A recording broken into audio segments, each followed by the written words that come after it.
Shopify grows your business no matter how far or big you grow. Shopify is the global commerce platform that helps you sell at every stage of your business. Whether you're selling your fans' next favorite shirt or an exclusive piece of podcast merch, Shopify helps you sell everywhere. Shopify powers 10% of all e-commerce in the US. Allbirds, Rothy's, Brooklinen, and millions of other entrepreneurs of every size across 175 countries. Plus, Shopify's award-winning help is there to support your success every step of the way. Because businesses that grow, grow with Shopify. Sign up for a $1 per month trial period at shopify.com/income, all lowercase. Go to shopify.com/income now to grow your business, no matter what stage you're in.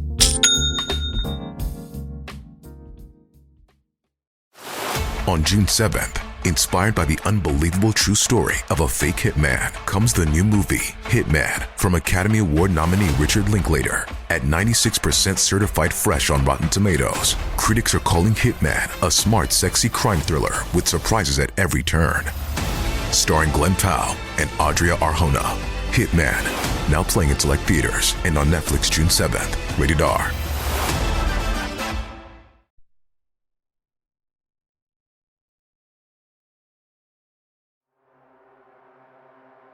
Maybe I'm mentally ill.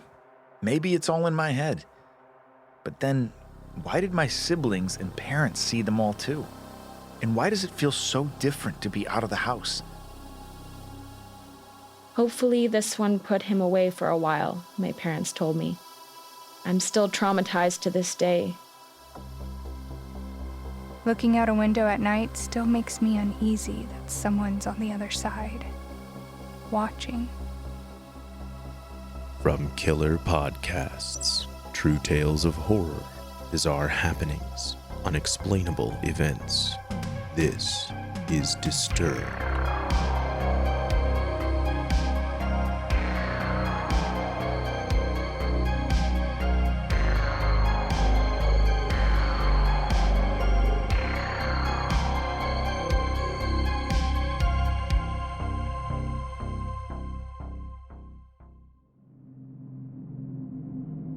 Hello, and welcome back to the show. This week, we're bringing you 5 real stories that will terrify and frighten. So sit back, listen closely, and dive into the horror. First, a story narrated by Dallas Stark from Reddit user DazzlingStaff2498. It wasn't my cat.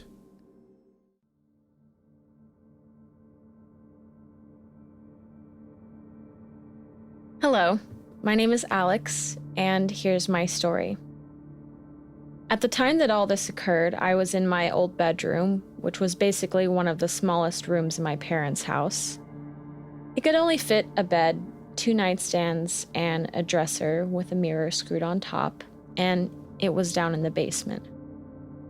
Lots of basements are dark, creepy, and eerie, but mine wasn't.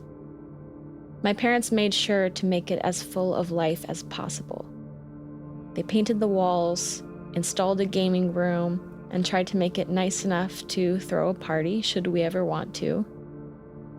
I spent a lot of my time down there, and even though my room was small, I had plenty of room. So at that time, we had 3 cats, but one of them was my favorite. I loved her and took care of her, and she made sure I wasn't depressed.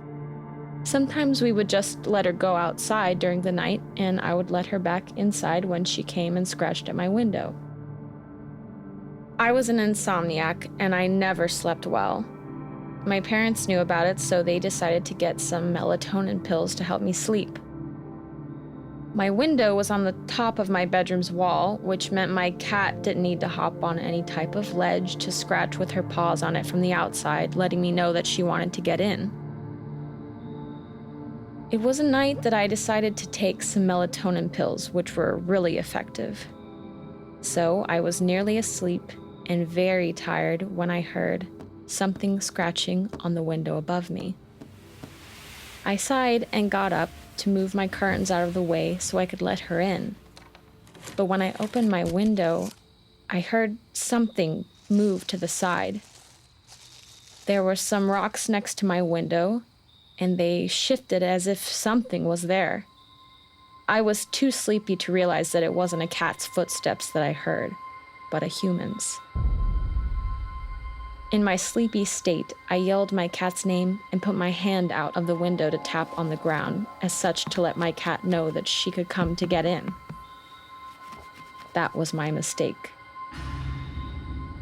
In no time, I heard footsteps coming straight to the window, and I felt a man's hand grab my arm and start to pull me out of my window. I started screaming for someone to come and help me, but nobody came. I felt the adrenaline instantly rush to my body, and I scanned the room around me. My eyes zeroed in on a knife sitting on an old plate of food. I grabbed it as quickly as I could and stabbed the man in his hand. Blood began dripping down the blade as he let loose a blood-curdling scream. A scream I'll remember for the rest of my life. Whoever that was, they ran away as fast as they could, and I dropped back down onto my bed before sprinting upstairs to my parents' bedroom to tell the horror story I had just lived through. They leapt up and called the police, assuring me that I was safe and caring for my bruised arm where the man had grabbed me. The police arrived and I told them everything that had happened. I was still shaking from the adrenaline rush, and it took me multiple sentences to get my meaning across. After a few days, they followed up with us and told us the man got arrested for attempted kidnapping and that he was a repeat offender. Hopefully, this one put him away for a while, my parents told me. I'm still traumatized to this day, and I usually am too scared to let my cat come in my basement window.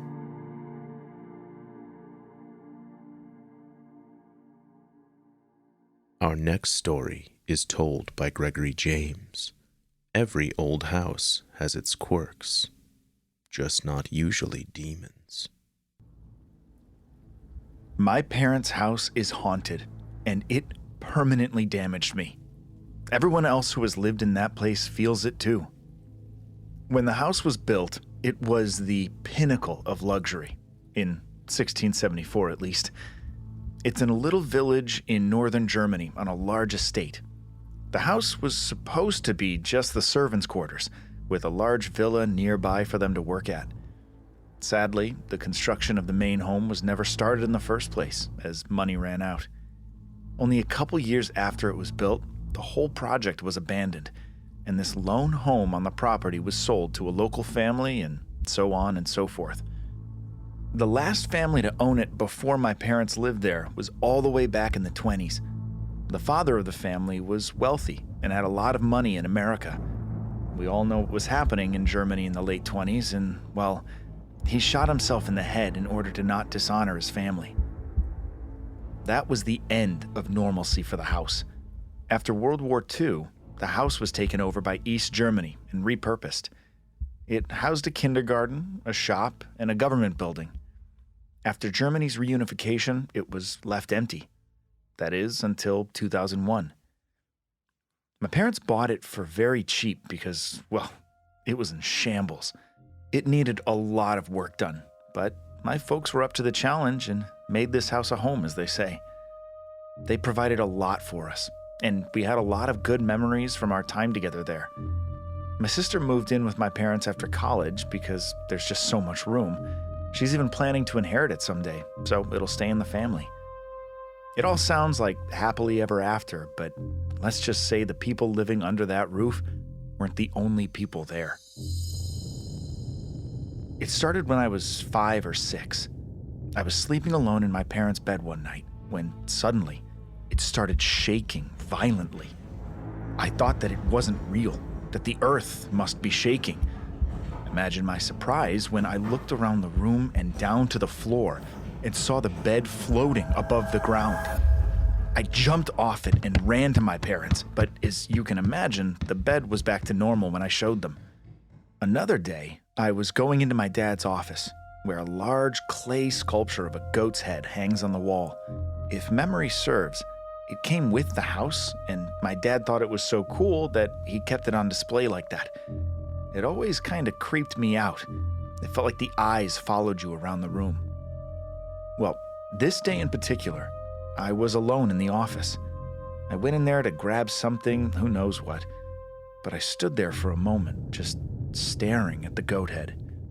Then something happened that I could never forget. In broad daylight, the head of this goat turned to face me and called out to me, "Hello, little boy, come here." I was scared shitless. I ran away screaming, but my dad never believed me when I told him what happened. The head still hangs there to this day, and other than occasionally moving its eyes to follow you around the room, it's never spoken since. Once, when I was a couple years older, maybe 10, a buddy and I took pictures for fun with an old film reel camera. Sadly, this camera does not exist anymore. We captured white smoke coming out of the chimneys, even though none of the ovens were lit. This was the hottest part of the summer. Throughout the years, I heard voices multiple times, at least a couple times a year, but especially in the spring, in certain rooms of the house.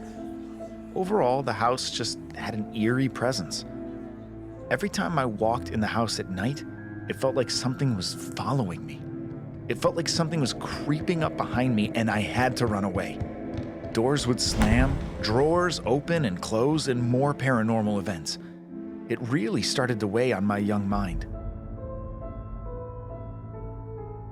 I was 12 years old when I first saw him. I remember that I couldn't fall asleep that night, and I decided to get up late and go to my parents'. The second my feet touched the floor, I felt so cold, and the room was darker than ever before.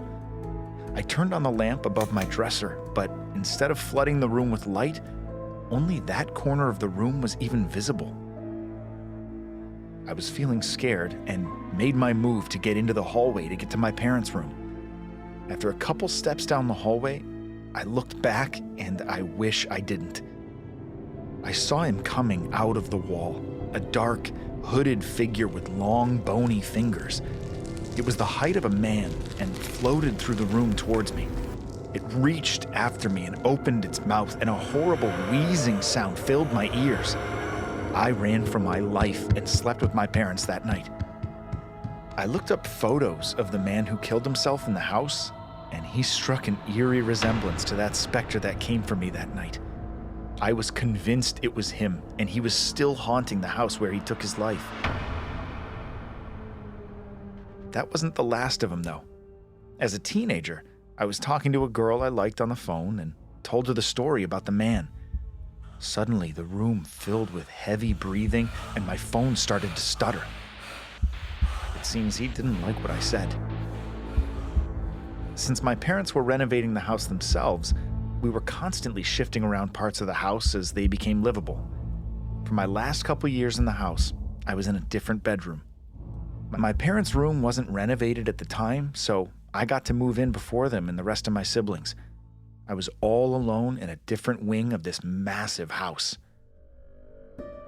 One night, I was woken up from a good sleep for some reason. I sat up and looked at my door.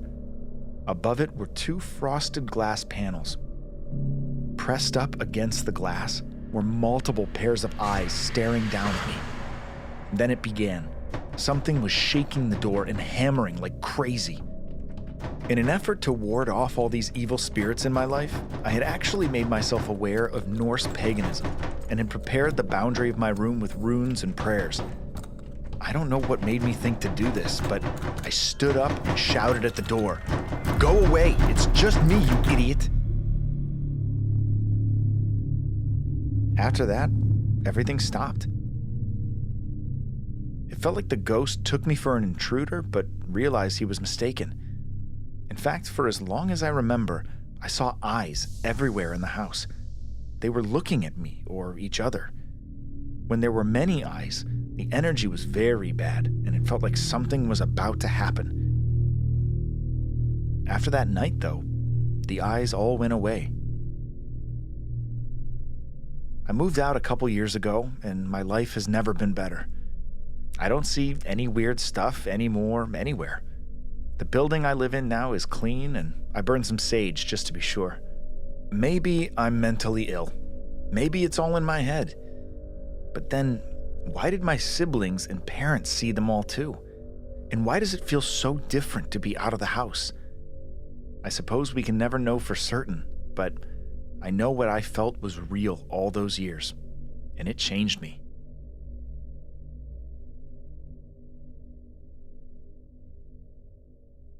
You're listening to Disturbed. We'll be right back. From DNA testing to the Dixie Mafia, Crime Capsule brings you new stories of true crime in American history. I'm your host, Benjamin Morris. Join us for exclusive interviews with authors from Arcadia Publishing, writing the hottest books on the most chilling stories of our country's past. You can find us wherever you get your favorite podcasts or on evergreenpodcasts.com. Crime Capsule. History so interesting, it's criminal. 24 hours ago, I found out the person that I'd been dating and seeing for the last 6 months as a con man. That is my sister Emma. Andrew Tonks's lies had been so convincing, she'd invested $300,000 with him. However, the tables were about to turn on Andrew. What he didn't know was that Emma had discovered his real identity. But to get any chance of justice, Emma had to act like it was business as usual. Coming up in this series, And that's when murder, all this stuff goes through my mind. I'm really, really scared. I'm assuming Sarah has watched too much Netflix and figures I've been defrauding you. Couldn't be further from the truth. That's what this was, a real-life story that seems so unbelievable, but it was actually true. a true story that all starts with one simple swipe to the right. I'm Sarah Ferris. And I'm Emma Ferris, and this is my story, Conning the Con.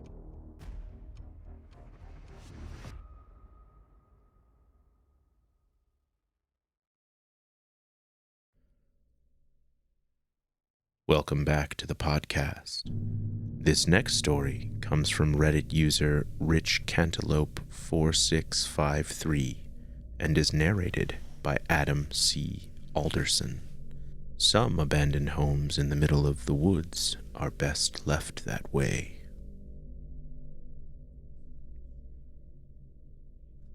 When our cousin died, he left behind his house in the countryside, which had been in the family for generations. Everybody had forgotten about this house. We weren't very close to our cousin, but at this point, we were the only family he had left.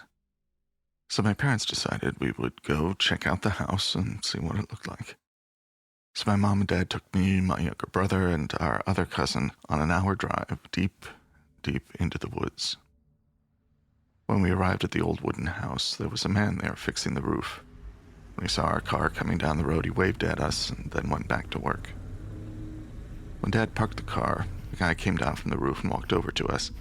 He was in his 60s, and he was an old friend of our cousin who had hired him to take care of the house. My mom and dad asked him some questions about the house, and then my mom and brother walked inside as my dad started unpacking bags from the car. Meanwhile, my cousin and I started looking around the property.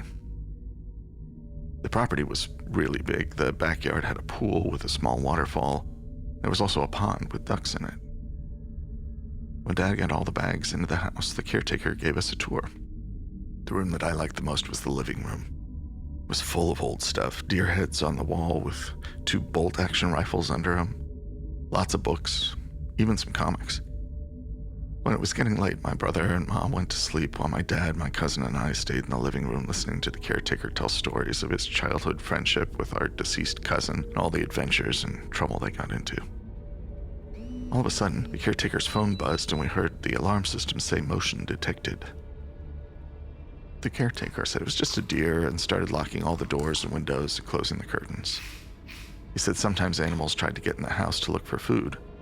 My dad and I nodded, unconcerned, but my cousin looked wary. Then the caretaker said we should all go to sleep since it was getting late. As I lay in bed trying to sleep, I kept hearing faint tapping and scratching sounds. In the morning, I asked the caretaker about the sounds I heard. He just stood there looking at me blankly for about 20 seconds, and he said it was just tree branches. We stayed there for 10 days, and each night the tapping got stronger and louder until it was banging all over the house. Late in the last night, my dad, my cousin, and I were sitting in the living room when we heard motion detected in the backyard. My dad peeped through the curtains and jolted back, saying something was out there. He ran to the wall with the rifles on it and took them both. He gave one to me and my cousin, then ran upstairs and gave the other to my mom and my brother. My cousin and I ran out of the living room after him and waited at the foot of the stairs in fear. The caretaker came barreling down the stairs with a shotgun and 3 boxes of ammo. Then, we heard the sickening sound of breaking glass in the living room. The caretaker said, "Run to the car," while he charged into the living room. As my family and I booked it out the front door, we heard bang, bang, bang from the living room, and the caretaker ran out of the house after us. And as we were all getting into the car, we heard a demonic groaning behind us at the front door. My cousin turned around and fired 2 shots at whatever it was. The muzzle shots lit up the darkness for a moment, and I saw a hairy thing crouched down, peeking out at us from the door. We lost no time getting into the car and speeding away. The caretaker told us that the property was cursed by the people who had lived on the land long ago. In the morning, my mom, Dad, and I went back to the house to retrieve our belongings and found a trail of muddy footprints and a dark, blackish blood throughout the first floor. We quickly stuffed the car with our possessions and got the hell out of there, never to return.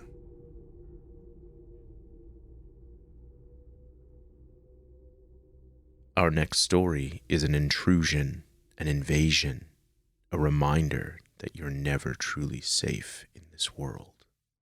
Narrated by Catherine Restivo. It was the early 90s, and I was 6 years old. I lived with my parents and brothers in a duplex. Despite my young age, the events of this night are still burned into my memory all these years later. To get a feel for the house, we had a sliding glass door in our living room that faced the woods. The couch was against the wall, half in front of the sliding glass door, but angled in a way to see the TV that was against the wall next to the sliding glass door. It was one of those big, old tube TVs with wood paneling. It was a Friday night, and my father had not come home from drinking, so my mom and I camped out on the couch, watching a horror movie marathon. I should add that my father would get pretty drunk and was super abusive, so my mom slept with a kitchen knife next to her on nights he would stay out late. It was a rough time for us, but we got through it the best we could. Anyways, back to the events of the night. We were watching Halloween, eating snacks, laughing, and having an enjoyable time. We fell asleep around 10 p.m. on the couch. My mom had her back to the couch and was cuddling me. Next thing I knew, I woke up to my mom screaming. This wasn't unusual in my house, as my dad was an abusive drunk. But when I opened my eyes, a tall, thin man in a black hoodie was standing over us. Not my dad. My eyes met his, and I was frozen. My mom didn't hesitate. She grabbed the knife from the coffee table and lunged at him. Startled, the man stumbled backwards and ran out the open sliding glass door. My mom jumped up, slammed the door shut, and locked it, then called the police. When the police got there, they said he probably used a knife to pop the lock. They noticed that just outside the sliding glass door, there were a ton of cigarette butts that didn't match my parents' cigarettes. The police said he was probably sitting out there watching us all night before getting the courage to come in. They said that they had had several calls from our complex over the past couple of months of a peeping Tom that matched his exact description. For whatever reason, he chose our house to be his first break-in. I guess he wasn't expecting my mom to be a fighter. After all the abuse she had endured at the hands of my father, she was accustomed to danger. My parents got divorced shortly after this, and we moved in with my grandma. I'm so thankful I've never experienced another break-in. But to this day, I still check all the locks before I go to bed, twice. And I have a pole in our sliding glass door. Looking out a window at night still makes me uneasy that someone's on the other side, watching.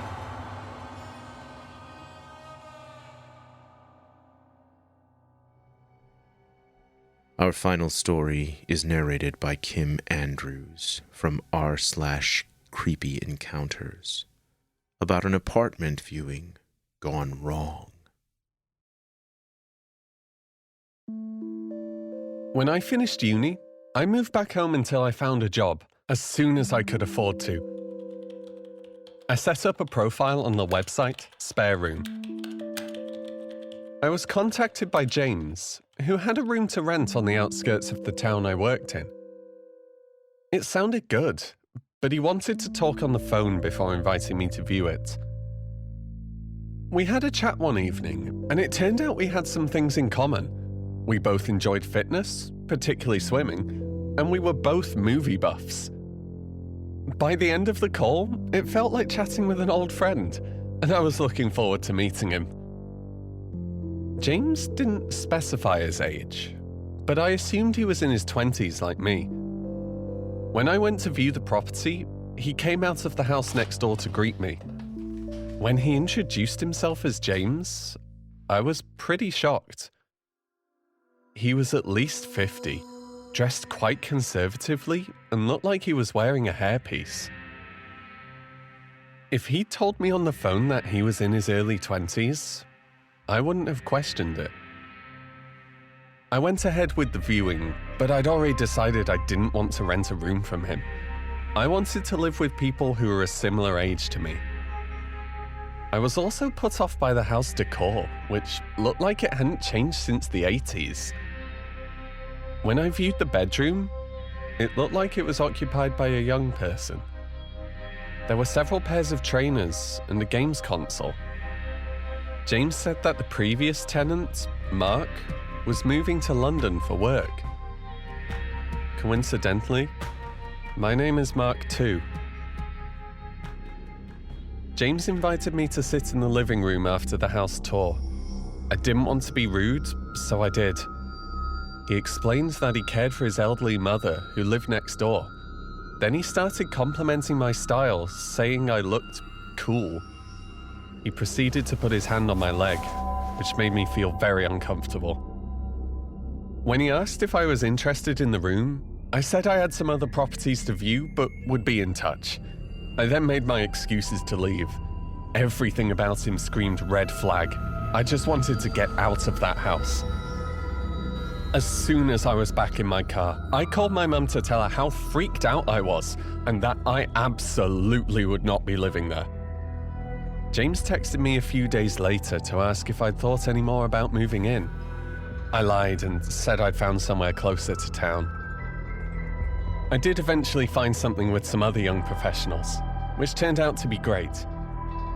Some months later, our town was shocked by the news that a man's body had been found in the fields on the outskirts.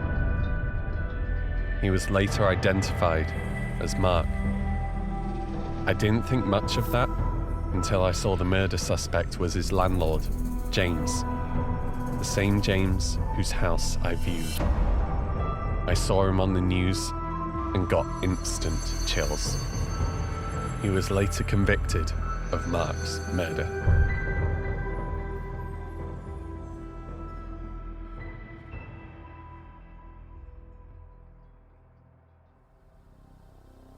Want more Disturbed? Check out our Patreon for member-exclusive content, early merch access, and other cool perks. I'm your host, Doug Bailey, and this has been Disturbed, a production of Killer Podcasts and part of the Evergreen Network. For more paranormal and true crime shows, visit killerpodcasts.com. Follow our social channels at Disturbed Podcast on Instagram or Disturbed_pod on Twitter. If you enjoyed the show, please consider subscribing and reviewing on your favorite listening platform. Share your own true horror story at disturbedpodcast.com. Music by Epidemic Sound and by Carl Casey at White Bat Audio. Our producers are Noah Fouts and Elizabeth Flood. Our audio engineer is Nathan Corson. Executive producers Bridget Coyne and Gerardo Orlando. Until next time, stay safe out there.